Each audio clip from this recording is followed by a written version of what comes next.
What up, you guys? Shabbat Shalom. This is Friday night when I'm filming. We're here for our weekend reflection message. Coming from the Radiant Sun Oracle, we've got, Venus in Virgo, which is discrimination. Followed by Mercury in Aquarius, which is originality. Followed by, my nails are all chipped, I didn't paint my nails today. Followed by Vision, which is the Sun in Pisces. And finishing up with Romance, which is Venus in Taurus.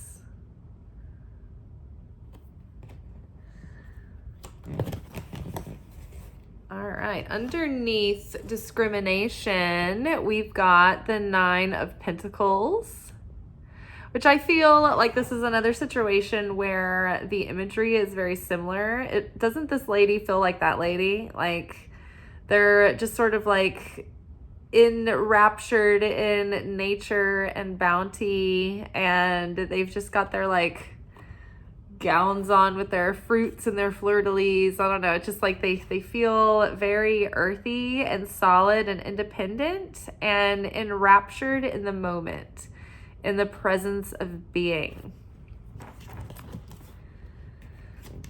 Under originality, we've got Queen of Swords.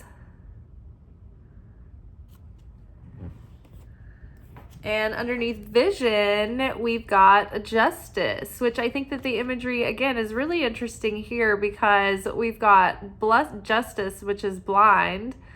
So she's blindfolded, but we've got the inner eye here that's open. The third eye, the eye of inner vision and knowledge and knowing and clairsentience and what is it when you have clairvoyance, when you have visions. So I love that. We are seeing through not the human earthly eyes now, but we are seeing through a higher level of perception, which is great. And then underneath Romance, we've got the King of Pentacles. Solid, firm, steadfast. Love to see that with the Romance card.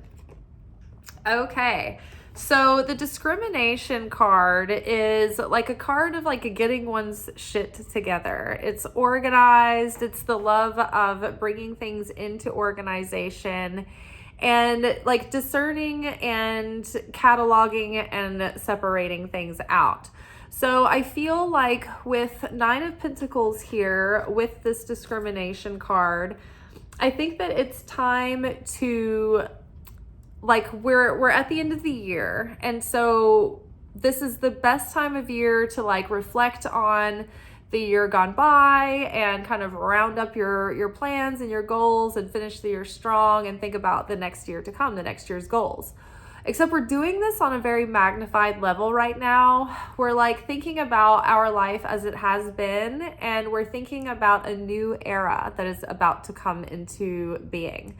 And so right now is a good time to sort of like, if you're a single person, like take a few weeks, like don't look for romance until maybe like third week of November, because for now we are finishing the last few weeks of Pluto's transit through Capricorn. And so we have a valuable moment in time to reflect on the lessons that we've learned from the past 16 years of intensity and really solidify that wisdom. And it's the kind of intensity that like, it's not going to come back again like that in that way in our lifetime. And so it's not that we're not going to get intensity in other ways, but in that way that was like the karmic, disciplinary, hard, harsh lessons of life, like this influence is passing us over and it's coming to completion. And it's almost like we can't even imagine what life would be like without this difficulty, right? So the Kabbalists have learn to cherish times of difficulty, because they realize that when things are easy and things are going well and we're just like abundant with blessing and miracles abound, that's usually not the time that we transform the most or on the deepest levels, because we're satisfied and we're happy.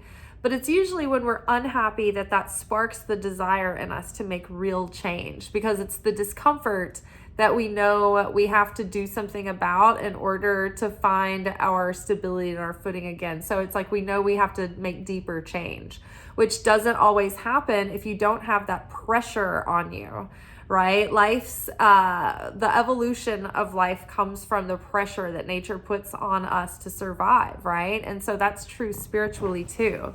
It's when life is putting pressure on us that we learn how to become stronger and do whatever it takes, and learn how to have faith in times of uncertainty. And when things are great and easy and in flow and harmonious, things are more certain and you feel like things are more under control. And so you don't have to like plumb your deepest depths to reach for your strongest faith and to believe in things that you can't see coming and that you've been waiting for a long time. Like, this is the biggest test of faith that we'll ever have. This is the moment right before our dreams come into fulfillment, right before maybe something very precious to our heart finally happens that we've been waiting and working towards for a long time. And I think that God wants us to remember this moment really well, what it was like before you get what you want, and the difficulty it took to get here, and the feeling of humility being in this place.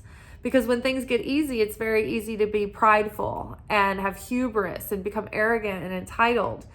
And so it's very important that we cherish all that we've been through and come through that's brought us to this point, that's given us our own independent spirit and our sense of understanding and compassion for others and for life, right?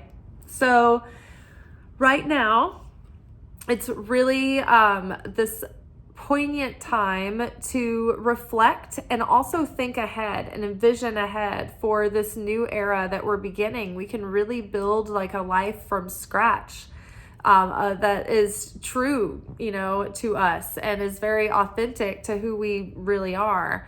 And we don't have to make decisions based in fear or in, obligatory decisions. Like, how many of us, went into college for something that we didn't really feel a calling towards, just because like our parents convinced us that would be a practical choice, right? I wasn't one of those people, but I've known those people. And so then they have this like feeling like they have to follow this career path because their parents sent them to school for it, and they're not happy for years and years and years, and they finally decide to leave, kind of thing.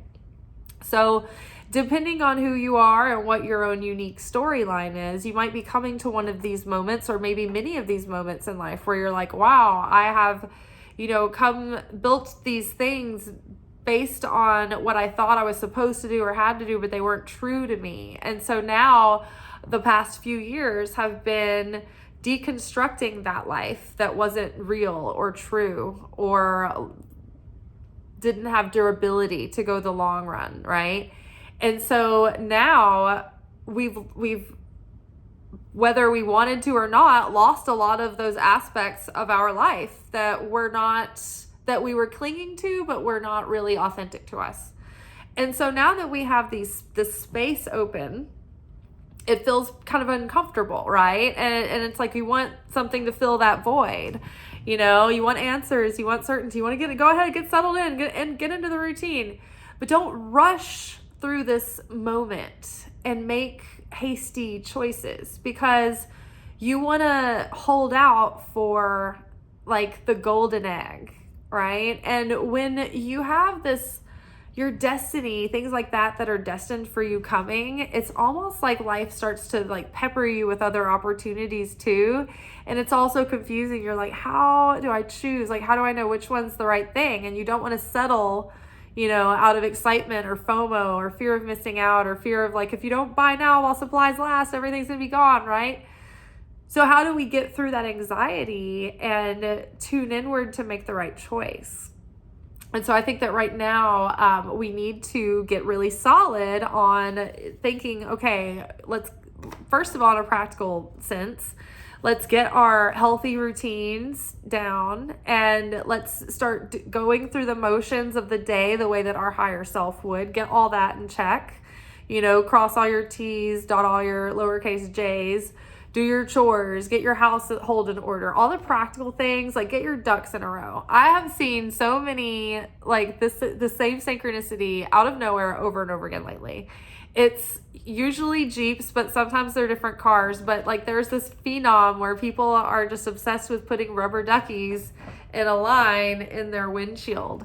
And the only thing I can think of is that it's like they have their ducks in a row. And so when I keep seeing these cars that pop out of nowhere, like two or three times in the last couple of weeks. And it's like, it just makes me think the universe is like, get your ducks in a row. You've gotten your ducks in a row. Keep your ducks in a row. So keep your ducks in a row, because we're about to get our hands dirty at making this new life. And so, getting back into creative projects that you might have put down or things of that nature, get everything organized so you don't have a bunch of stuff piled up and energetic and psychic clutter. And just be comfortable in your own company for a moment. Don't rush to take on, team up with people and overpromise yourself, or get into relationships because you're antsy and you want a relationship and this is cuffing season and whatnot. And hold out for the right thing, because it could be very, very, very close. From this reading and other readings that have been surrounding these readings, it feels like it could be, and it makes sense because we are coming out of a major cycle. So it's not going to be quite yet. We're in an interim, but this new cycle is starting. And so it's like the new season of a show is starting, and the characters have to have, things going on that develop their character and their story, right? And so there's going to be a love interest. There's going to be new friends, new opportunities. So things are coming. It's just not quite yet. So sit tight and continue to work on yourself, show yourself love, get your own ducks in a row, pour yourself into your own dreams and projects right now, and stay true to your unique vision of what you see is possible for yourself and for your life. Those dreams that you have that are like your soul calling you in this direction that you can't explain, like the kind of relationship you can have, like the kind of home you've always dreamed of building for yourself, the kind of ways that you want to use your talents and gifts to help others and mankind, all of those things. It's hold on to this unique vision, because we are moving into an age that is really going to be a lot more supportive of that vision, whereas it may have been very difficult and challenging to try to pursue that, or even maybe you have been trying to do it all along, but nothing has let it be prosperous yet.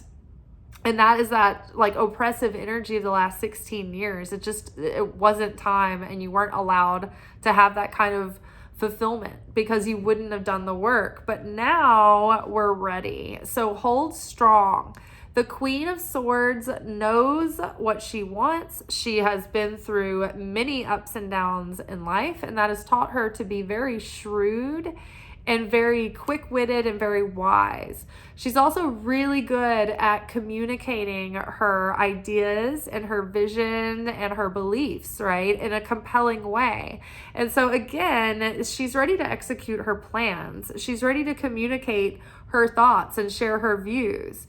And she's not going to be easily swayed. It's funny, my dad said something to me tonight about not being fully converted over to something or another. And I was like, it's okay, I'm not very convertible. Neither's the Queen of Swords. She has a mind of her own. She has her own values, and she knows that, okay, I want these are the things that I value, and these are the things that I need and desire in my life. And so I'm not going to settle for less than what I know I want and I need and I deserve and what's really meant for me. And so she is determined, and she's executing that plan, and she's staying focused.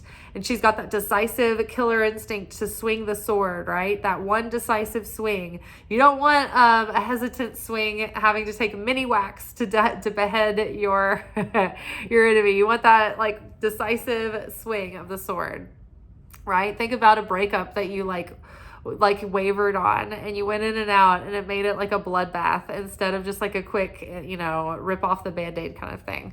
So decisive choices. right? We are being, we have more clear and confident judgment now.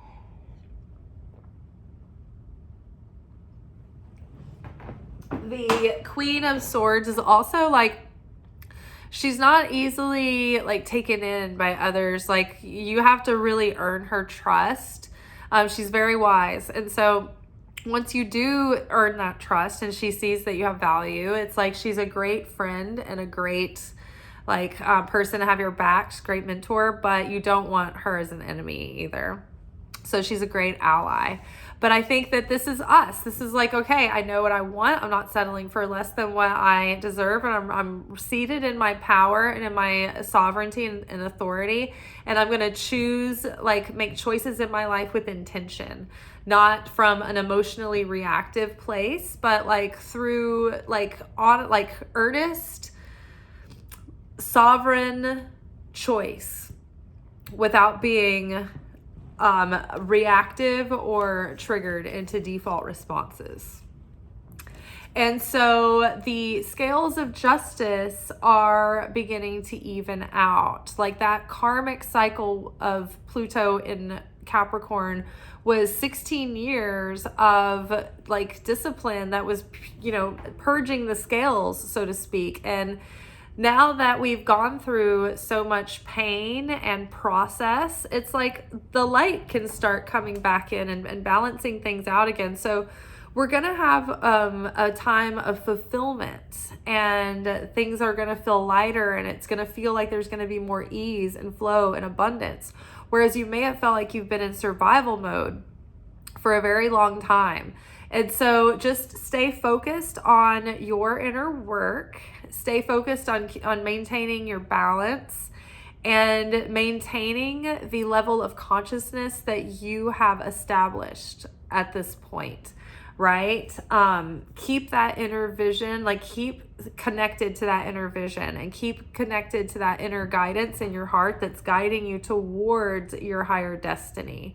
The thing with the what is this? The vision card is that this is Pisces. This is the sun in Pisces. So this is someone who can be very successful in a creative career. They have a very strong sense of like feeling what the public will find attractive or popular, like what they will really like connect with. So they can be very prolific creators, and people really like they respond to what they're creating. Designers, people that make entertainment, things like this, where they're like, oh, I can put my hand on the pulse of the zeitgeist and feel what's going to hit, you know, what people are really going to respond to and connect with. The downside of this is that empathy can cause these individuals to lose themselves in others because they're so overly empathic that other people's feelings start to have a lot of influence over them. So this is also a wound that Librans overcome, and we are in the season of Libra, so we are all kind of like facing these kinds of, like, I feel like during the seasons that we're in, like during the zodiac signs, like we have the opportunity to draw from the strengths of that zodiac sign, but it's if we can overcome the shadow side of that zodiac sign, if that makes sense. It's like the more we can heal the shadow aspects of that zodiac sign in us, then we unlock the powers of that zodiac sign. So for a Libra, they are very diplomatic and very relationship oriented. But because of that, they can be so understanding that it's hard to make decisions or make like strong, hard, fast judgment calls of being on one side or the other. Or they can compromise themselves for the sake of keeping other people happy because they can feel everyone else's feelings. So like they're more overwhelmed by other people's discomfort than their own. So they tend to like give themselves away and to the point where they're pacifying everyone else, but like their own voice and their own influence gets watered down in the process and disappears. And we're too important for that to happen. We have a unique gift and vision that needs to be shared with the world, so we can't let ourselves be compromised away in people pleasing. We've had to learn how to be interdependent and independent and stand on our own 2 feet and face the fear of being alone and be able to be comfortable in our own company and not settle for someone that's wrong for us, or not settle for something that's not right for us. We've learned how to protect ourself and our true self and our voice. So getting over and like transcending those weaknesses in Libra, but also attaining the strength and the capacities of Libra as well, to be to have capacity for beauty and harmony and ease and balance and justice, and making sure that everyone has enough to go around, right? So staying true to that inner vision and like tuning into where the inner voice is calling and leading us. And it's leading us to more security and stability. I think that we're going to have some both like material opportunities coming through in our career and finance and within our purpose, but also within romance and love. Because this romance card is also like, it also talks about it has a similar feeling of the Pisces talents and creativity, because when Venus is placed with Taurus, it's like Taurus is also good at the arts and beauty and design and having a good feel for like what people find beautiful and pleasing and what they will respond to. And Taurus is very good at doing that and executing it in a very successful way and being very profitable at it. So if you're in a creative field, this could be the turning point for you, especially like if you've invented something original. This card talks about inventing something or a technology or something original. If you're an artist, if you're in communications, like to me, I'm like, oh, is my channel finally gonna like get some momentum? But yeah, so this can have to do with like creative success, but also this talks about like a love that lasts, like a romance that comes in that's actually like sure-footed and stable and enduring, and it has like it's long suffering. So it's like a serious kind of romance and not just like a whimsical, like flirty kind of fling thing, but like something strong and stable. Like Taurus is like very strong and durable and long lasting. And with that card, we've got King of Pentacles, who's stable, durable, long lasting, like Michelin tires. But the King of Pentacles is like a dependable, like solid character.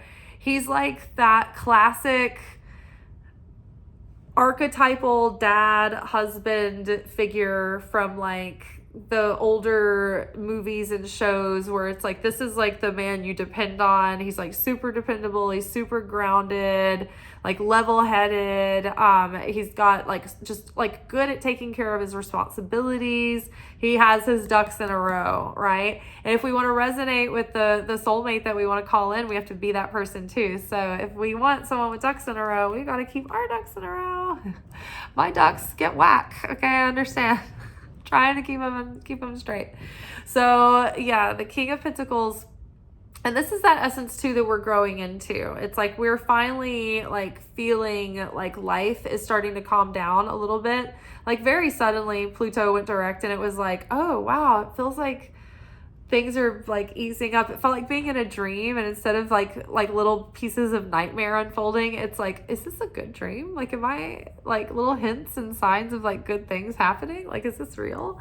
So yes, things are starting to get more stable, more secure, and our inner security is what's really prompting that, because we're starting to feel more stable and more secure because we've got a stronger relationship with our higher power, with God now. And so we've been through the ups and downs of life. Many of these experiences we've faced on our own, by ourselves, alone, with nobody at our side. So we've developed a deep sense of inner strength and security and stability, even if not only emotionally. But also, I think that there is another influence like that coming into our life that's going to make us feel even more stable and secure. That warmth of having like another person at your side can make you feel so fortified, right? Like you've got like just at least something to lean against,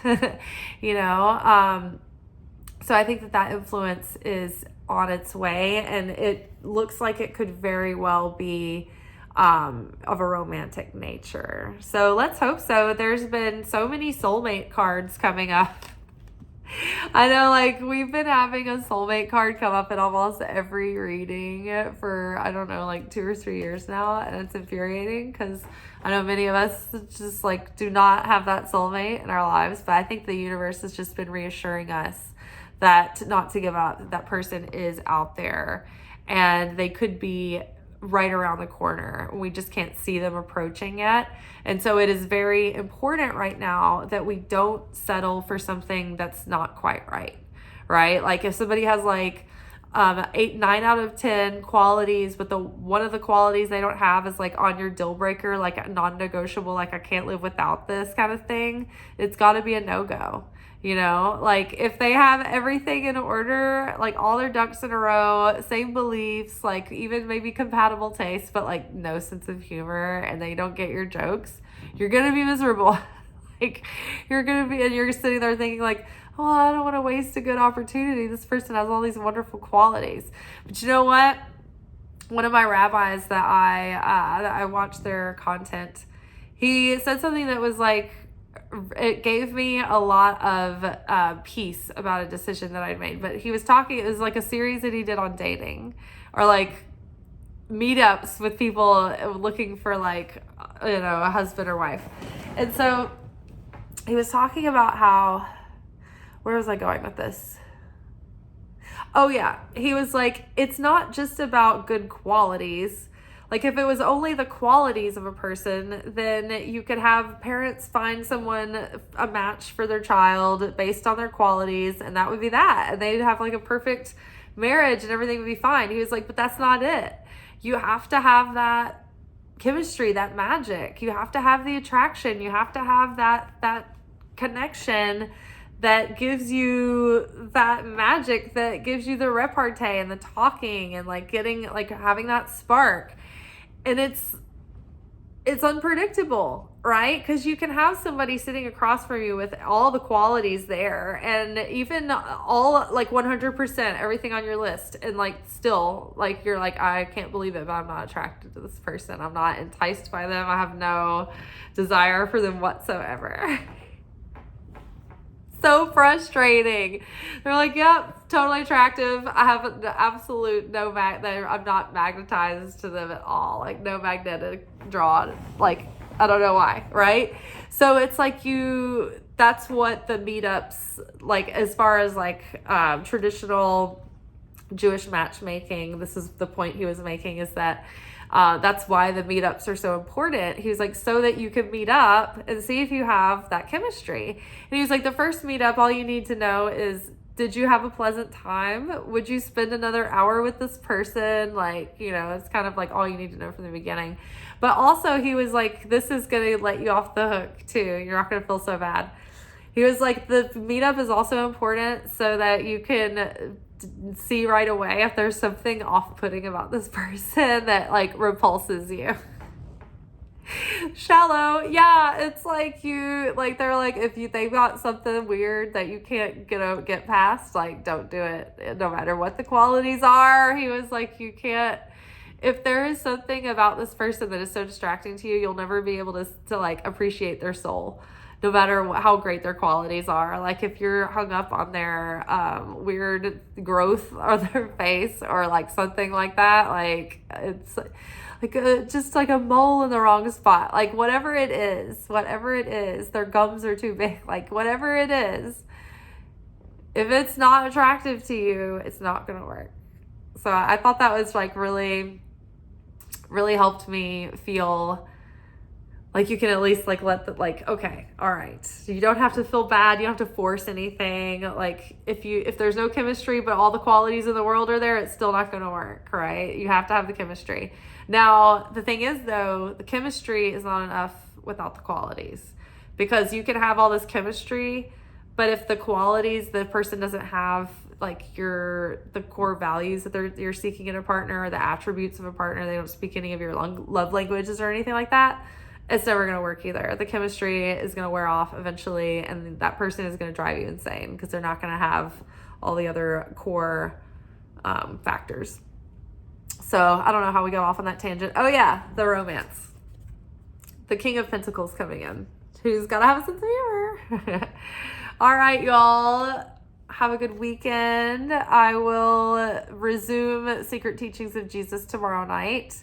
I was too tired after Yom Kippur last week, so I did not stay up and do the video. But tomorrow night we will be back to our regularly scheduled programming. Ciao.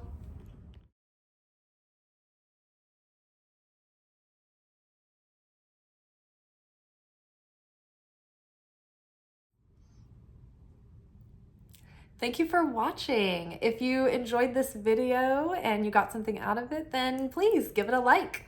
Subscribe to the channel. Turn on notifications to be notified of when I drop content. Like the videos, comment, share them. Anything that you do helps these messages get out to other people who need them. So you watching a video and taking an action on it actually makes a positive difference in someone else's life.